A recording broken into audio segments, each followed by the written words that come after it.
ধর্ম বুঝে পালন করুন। ধর্মের আলোচনা যদি না থাকে, নবীর আলোচনা যদি না থাকে, মানুষ একদিন আস্তে আস্তে সব ভুলতে ভুলতে ভুলে যাবে। ধর্ম বলে কিছু আর থাকবে না। আমার নবী, আপনার নবী পৃথিবীর জমিনে এসেছেন। আল্লাহ পাক বলছেন, নবী গো, আমি আপনাকে পাঠিয়েছি। কোরআনের মধ্যে কোন জায়গায় আপনি দেখাতে পারবেন না আল্লাহ পাক নবীকে জন্ম দিয়েছেন, এমন আল্লাহ বলেননি। আল্লাহ বলছেন, ওমা আরসালনাকা ইল্লা রাহমাতাল লিল আলামিন। সুবহানাল্লাহ। কত আশ্চর্যের বিষয়! বলে আল্লাহ যা চাইবা আল্লাহর কাছে চাও, এ কথাও ডাহা মিথ্যা, এ কথা পাকা গোলগোলে মিথ্যা কথা। এ কথা বুঝতে হবে, অবুঝের মতো বললে হবে না। সকালবেলায় মাঠে যাবেন, কার কাছে চাহেন? বাসি বলতে কিছু আছে? যা চাইবে আল্লাহর কাছে চাইবে। সকালেই তো বাড়িওয়ালের কাছে চেহারা সেরেক করছে। হ্যাঁ, তাহলে কথা মিলল? যা চাইবে আল্লাহর কাছে চাও, আর কারোর কাছে চাহা সেরেক। নবীর কাছে চাহা সেরেক, ওলির কাছে চাহা সেরেক। আরে বাবা, তোমার কাছে চাহা যদি সেরেক না হয়, তো নবীর কাছে চাহা সেরেক কেন হবে? তাহলে যা চাইবো আল্লাহর কাছে চাইবো, এ কথার মানে কি? এই কথা বুঝানো হলো না জগৎকে। আল্লাহ পাক যা বলছেন খুব সুন্দর ভাবে বোঝেন। আল্লাহ পাক বলছেন, নবী গো, সূরা ফাতিহা দিলেন, নবীকে বুঝিয়ে দিলেন। বিসমিল্লাহির রহমানির রহিম, আলহামদুলিল্লাহি রাব্বিল আলামিন। এখান থেকে ওইদিকে আল্লাহ পাক বলছেন, আলহামদুলিল্লাহি রাব্বিল আলামিন। আল মানে সমস্ত, হামদ মানে আরবি ভাষায়, বাংলায় হলো প্রশংসা। রব মানে হলো পালন কর্তা, আলামিন মানে পৃথিবী। আল্লাহ বলছেন, বন্ধু গো, তোমাকে যে সূরা ফাতিহা দিলাম, আমি কেমন রব তোমাকে বুঝিয়ে দিলাম। আমি সেই রব, সারা জগতের লালন পালন কর্তা রব হলাম আমি আল্লাহ। নবীকে কোন সময় বলেছেন যে নবী তুমি লালন পালন কর্তা? সারা সৃষ্টি জগতের লালন পালন কর্তা দ্বিতীয় আর কেউ নাই, একমাত্র হলেন আল্লাহ। তাই সারা সৃষ্টি জগতের লালন পালন কর্তা হিসাবে যাকে মানতে হবে তিনি হবেন আল্লাহ। এই আসনে আল্লাহর কোন সৃষ্টিকে বসানো যাবে না। ওই আসনে বসিয়ে তার কাছে কিছু চাওয়া যাবে না। যদি চাওয়া যায় তাহলে আপনার শিরক হয়ে যাবে। আল্লাহর আসনে বসিয়ে কাউকে চাওয়া যাবে না। আপনি যদি বলেন নবী হলেন আল্লাহ, আস্তাগফিরুল্লাহ, নবীকে আল্লাহ মনে করে যদি আপনি চান, শিরক। ওলিকে আল্লাহ মনে করে যদি চান, শিরক। সৃষ্টি জগৎ আলাদা, স্রষ্টা হচ্ছেন আলাদা। আল্লাহ পাক নবীকে সারা সৃষ্টি জগতের লালন পালন কর্তা বলেন নাই। আল্লাহ বলছেন, বন্ধুরে, আমি হলাম সৃষ্টি জগতের রব, লালন পালনকারী। আর আমার এই সৃষ্টি জগতের একটা করুণার প্রয়োজন, রহমতের প্রয়োজন। ওগো নবী, আমি তোমাকে সেই কারণে আমার সৃষ্টি জগতে রহমত করে পাঠালাম। তাহলে নবী হলেন রহমত, তাই না গো? আমি যদি এখন চলে যাই, সালাম যদি না দিত লোকে বলবে মৌলভী সাহেব সালাম দিলেন না। তাহলে সালাম মানে কি? শান্তি।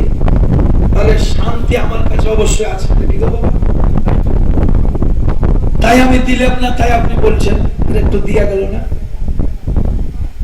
তাহলে আপনি যদি কাউকে শান্তি দিতে পারেন, আপনি যদি দয়া করতে পারেন, বলেন না, বলেন বাবা একটু দয়া করো গো, দয়া করো, মায়া করো। তাহলে আপনি দয়া করলে সেরেক হবে না? আপনার কাছে দয়া চাইলে সেরেক হবে না? আপনার কাছে মায়া চাইলে সেরেক হবে না? আপনার কাছে ধার চাইলে সেরেক হবে না? নবীর কাছে চাইলে সেরেক হয়ে যাবে? কোরআন পড়া আলাদা, বুঝা আলাদা। অবুঝের মতো বুঝালে হবে না। এই অবুঝের মতো বুঝানোর কারণে সমাজে আমাদের সব এই ঝগড়া ঝামেলা, বিভিন্ন ধরনের বিবাদ, না বুঝাকে কেন্দ্র করে। আবার বাবা পানি মানেই জল, জল মানেই পানি, ওয়াটার মানেই পানি। এখন ওয়াটার ওয়াটার, সেই একটা গল্প তো শুনে ওয়াটার ওয়াটার করে বেটা মোটার খেয়ে মলি রে। এখন মা জানে না যে ওয়াটার মানে কি। ইংরেজি ভাষা শিখে চলে এসেছে, ওয়াটার ওয়াটার ওয়াটার ওয়াটার, আর মোটর দিয়েই যায়, মোটর দিয়েই যায়। শেষ পর্যন্ত মোটর গলায় লেগে বেচারা আপনার জগৎ থেকে বিদায়। তো মা তখন কাঁদছে যে হাই রে বাপ, বাপ কোন ভাষা শিখে এলি, ওয়াটার ওয়াটার করলি। তখন লোকে বলছে ওয়াটার মানে পানি। পানি ঘোলাতে পালা দেওয়া গো, হাই গো। তাহলে একই জিনিস বাবা, বুঝার ভুল, বুঝতে না পেরে, বুঝতে না পেরে আজ আমরা বিভিন্ন দলে দলিয়ান হয়ে গিয়ে, বিভিন্ন মতে আপনার কি বলবো ভাগ হয়ে গিয়ে আমরা আজকে কমজোর হয়ে গেলাম। কারো সাথে মতে মিলছে না, কেউ কারো আমরা মহব্বতের লোক না হয়ে শত্রু তৈরি হয়ে যাচ্ছি। না, এরকম নয়। বোঝেন আল্লাহর কোরআন। আল্লাহ বলছেন নবী গো, আমি তোমাকে রহমত করে পাঠালাম। তাহলে রহমত যে, তার কাছে রহমত আপনি চাইতে পাবেন না? পুরো নবী তো হচ্ছেন রহমত। সুবহানাল্লাহ, নবীর কাছে চেয়েছেন। আর একটা বিষয় হচ্ছে, নবী তো ধ্বংস হয়ে যাননি। ইয়া নবী সালামু আলাইকা আর ইয়া আইয়ুহান নবী, আপনাকে এর পার্থক্য আমি করে দিই, বুঝতে যদি না পারেন। ইয়া আইয়ুহান নবী আর ইয়া নবী, গ্রামার প্রত্যেকটা মাদ্রাসায় পড়া হয়। গ্রামারটার নাম হচ্ছে নহমিদ।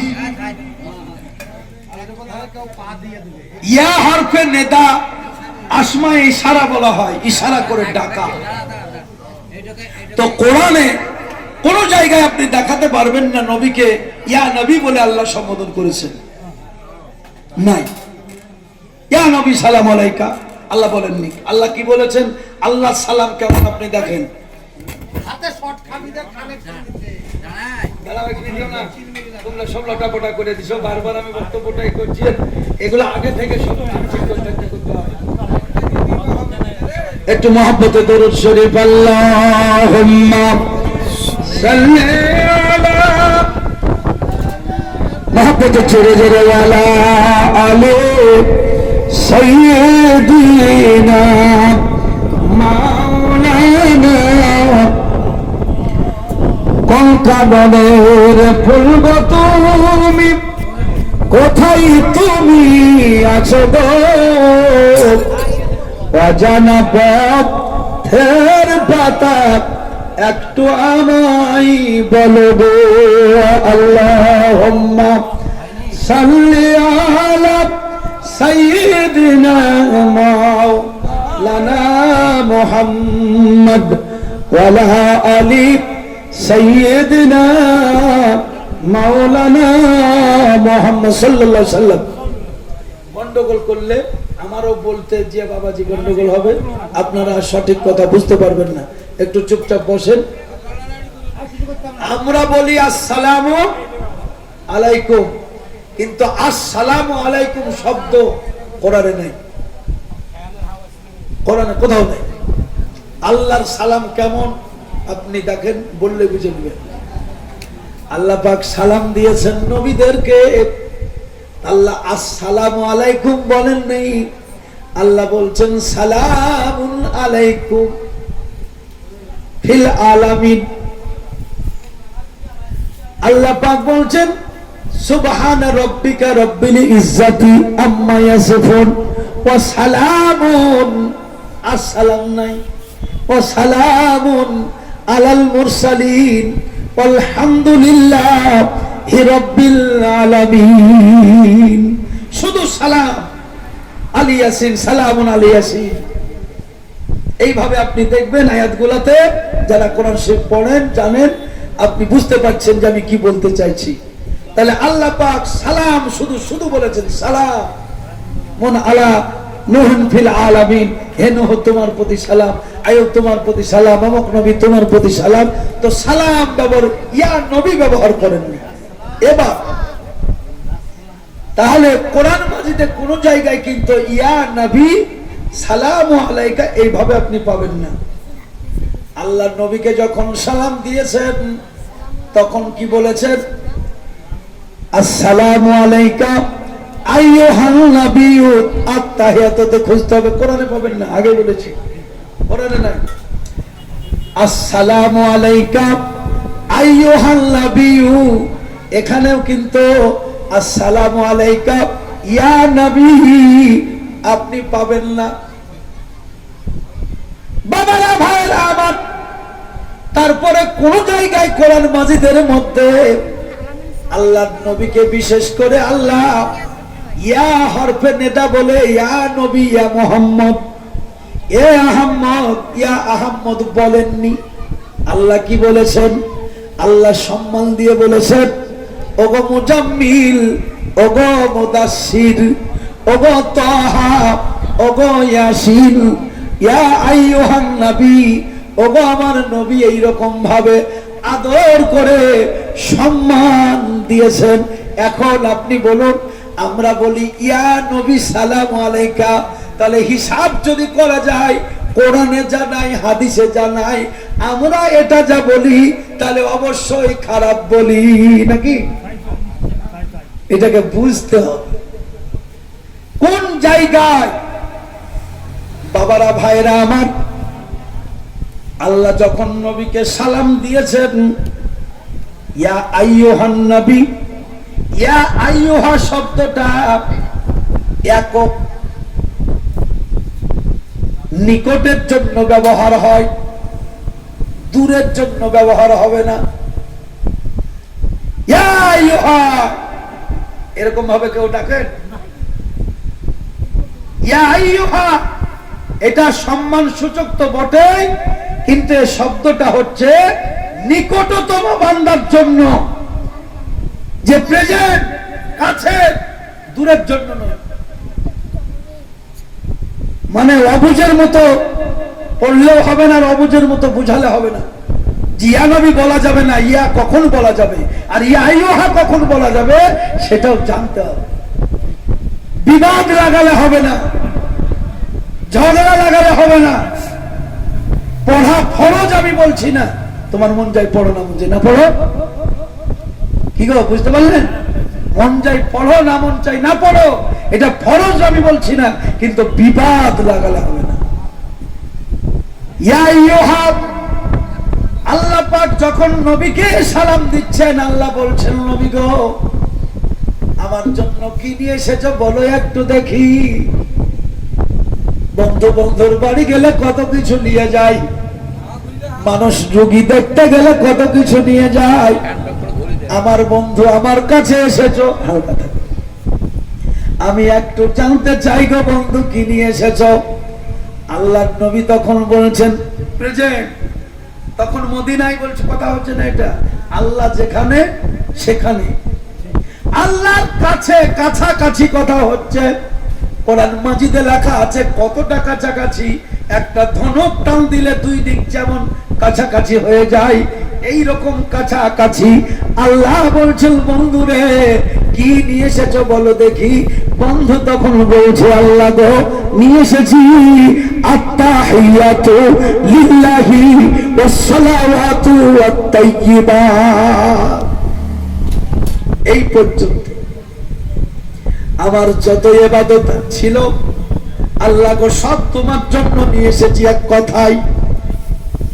আল্লাহ তখন দেখছেন নবী তো এখন মদিনায় নাই, মক্কাতেও নাই, আমার কাছেই যখন আছে তখন নবীকে আল্লাহ বলছেন আসসালামু, খাস করে নবীকে বলছেন আসসালামু আইয়ুহান নবী। ইয়া দরকার নাই, মানে নবী দূরে নাই কাছে আছে, তাই নবীকে বলছেন আল্লাহ আইয়ুহান নবী, ওগো নবী তোমাকে আমার সালাম দিলাম। তারা প্রেজেন্ট যে সব সময় হাজির, কাছে নিকটে, তার জন্য ব্যবহার হয় ইয়া ইউহা। আর ইয়া শব্দটা কোন জায়গায় ব্যবহার হয়? শুধু আরবিয়ান লোক ব্যবহার করে তা নয়, আমরা বাংলা ভাষী আমরাও ব্যবহার করি। যখন বলবো এ আকবর ভাই, তো দেখেন ইয়া, এখান থেকে আমার 1 কিলোমিটার দূরে, তখন আপনি ডাকছেন এই আকবর ভাই, এই মানে ইয়া, ইয়া ইয়া ইয়া। ইয়া শব্দটা, ইয়া হরফটা দূর এবং নিকটের জন্য ব্যবহার হয়। ইয়া বললেও সম্মান করা হয়, ইয়া আইয়ুহা বললেও সম্মান করা হয়, এতে বেয়াদবি কিছু নাই। মানে দূরেও যদি নবী থাকে তবু আপনার সালাম সেখানে পৌঁছাবে। আপনি যদি মনে করেন না আমি নবীর কাছে আছি, নবী আমার কাছে আছেন, এটা কোনো আপনার গুনাহ নয়। আপনি মনে করতেই পারেন আপনি আশেক, যেমন ওয়াশকুরুনি জীবনে কোনোদিন চামড়ার চোখে দেখেনি, কিন্তু শতবার ওয়াশকুরুনি নবীকে দেখেছেন রূহের চোখে। রুহানি জগতে ইমানদারের কাছে সদা সর্বদা নবী আছেন, সবার কাছে নয়, সবার কাছে নয়। এটা ভুল ব্যাখ্যা যে নবী সব জায়গায় হাজির, সব জায়গায় কাজ আছে। সবারই নবী হতে পারে, প্রধানমন্ত্রী, আমাদের মুখ্যমন্ত্রী, আমাদের গোটা রাজ্যের মন্ত্রী, এটা সবার। কিন্তু বিশেষ ব্যক্তি ছাড়া কেউ পাবে না, পাবে ওনার দলের লোক যারা, যদিও বা প্রধানমন্ত্রী গোটা দেশে, কিন্তু যাবে কার কাছে? নিজের দলের লোকের কাছে। সবাই ডাকলে পাবে না। ঠিক অনুরূপ নবী মুহাম্মদ সাল্লাল্লাহু আলাইহি সাল্লাম সব জায়গায় হাজির, কথা বলা ভুল। কেন নবী যাবে? নবীর রহমত সব জায়গায় আছে, মুসলমান হোক বা কাফের হোক, বেদিন হোক বা ইমানদার হোক, মুমিন হোক আর না হোক, নবীর রহমত সব জায়গায় ছড়িয়ে আছে, আকাশে বাতাসে চন্দ্রে সূর্যে, সবার জন্য নবীর রহমত। হ্যাঁ, মাতাল বলেন, মদখোর বলেন, দাড়ি করবো, যা বলবেন, তার কারণে এই রহমতটুকু না থাকলে কেউ বেঁচে থাকবে না। তো রহমত পাওয়া বিষয় হচ্ছে আলাদা, ওটা সরকারি, মানে সরকারের কন্ট্রোলের মাল সবাই পাবে। আর মন্ত্রী যখন বিশেষ ভাবে দিবে, ওটা কি সবার হবে? তাহলে ওটা সবার হবে না। তো নবী যখন রহমত, তখন আল্লাহর সৃষ্টি জগতের সবার। আর যখন নিকটতম হওয়া, তখন যারা খাস, নিজের, যারা চাহে তা, যে চাহে তখন তার। তাই নবী আল্লাহ বলেছেন, আন-নবিয়্যু আওলা বিল মুমিনিনা, আল্লাহ পাক বলছেন হে নবী আপনাকে আমি মুমিনদের কাছে রাখলাম।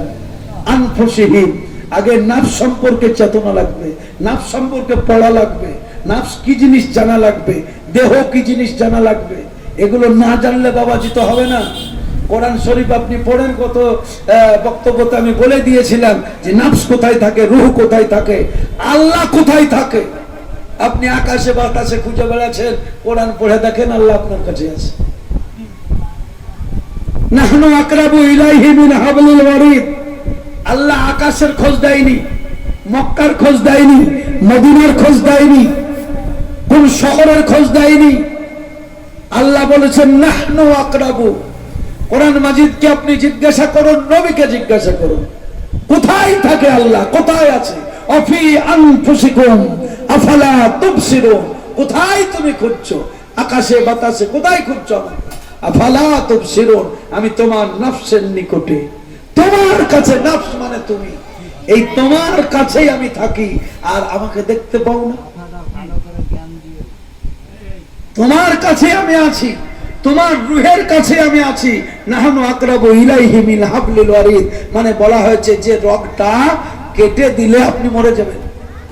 বলার সব রগ কাটলে আপনি মরবেন না, এমন একটা রগ আছে যেটা কেটে দিলে আর বাঁচবে না। আল্লাহ বলছেন সেই রগেরও নিকটে। তাহলে আল্লাহ ঠিকানা দিচ্ছে এক জায়গায়, আর মোল্লা বুঝাচ্ছে আর এক জায়গায়, তো আপনি অন্য জায়গায় গিয়ে খুঁজে পাবেন গো? হ্যাঁ, তাহলে আপনি আপনার মধ্যে খুঁজেন, দেখবেন আপনি ঠিক রবের নিকটে। আপনার আমার রব যদি আল্লাহ হয়, তো আমাদের ভয় কিসের? আল্লাহ পাক তৈরি করে দিয়েছেন মুক্তির দূত। আল্লাহর নবীর একটা নাম হলো শাফিউল মুজনাবিন। যিনারা গুনাহ করবে সেই গুনাহগারদের সুপারিশকারী হচ্ছেন নবী। পাইকারি ওয়াজ করি না, কিয়ামতের মাঠে সবার কষ্ট হবে না। অবশ্যই আদম নবী নাফসি নাফসি বলবে, ঈসা নবী নাফসি নাফসি সবাই বলবে, কিন্তু এই নাফসি কোনো গরমের তাপের নাফসি নয়। শীত লাগলে যারা মনে করুন ল্যাপকাথার মধ্যে ভরা থাকবে, তাকেও যদি জিজ্ঞাসা করা হয় এখন কোন সময়, বলে শীত। যে রাস্তায় সড়কে থাকবে তাকেও জিজ্ঞাসা করলে বলবে শীত। সবার মুখে শীতের সময় শীত, গরমের সময় গরম, এটা সবাই যেমন বলবে। হাসরের ময়দানে আদম নবী থেকে ঈসা নবী পর্যন্ত সব নবী নাফসি নাফসি করবে, আবার সব উম্মতি নাফসি নাফসি করবে। বাবা ওটা হচ্ছে আলাদা জিনিস, কিন্তু এই নাফসি নাফসি সবাই কষ্টের ঠেলাই করবে না। কষ্টের ঠেলাই যদি করবে, তাহলে নামাজ পড়ে কি করলেন? দান করে কি করলেন? মাদ্রাসা করিয়ে লাভ কি, আর মসজিদ করে লাভ কি? তাহলে মিথ্যা ওয়াজ হয়ে যাবে না? মৌলবীরা সকাল হলে বলছে, ও মা আমাদের মসজিদ চলছে না, মসজিদ তৈরি করছে, এক বস্তা সিমেন্ট দাও। আর একজন এসে বলছে, মা গো আমাদের ছেলেদের খাদ্য খাবার দাও। বলে কি হবে? তোমরা তো খাবা, আমরা কি পাবো? বলে আমরা খেলে তোমরা জান্নাত পাবা। তো জান্নাত তো এখানে দিয়ে দিয়েছে, কি বল না? এগুলো আমার মিথ্যা কথা বলে বেড়াচ্ছে নাকি? তাহলে এখানে দান করেছেন, এ করেছেন, ও করেছেন, তা করেছেন, সব করেছেন, করার পরেও যদি ওখানে আপনি কষ্ট থাকেন, তাহলে আপনার দান করা, নামাজ পড়া, এ করা সবই তো বাদ, বরবাদ, বোকা। আল্লাহ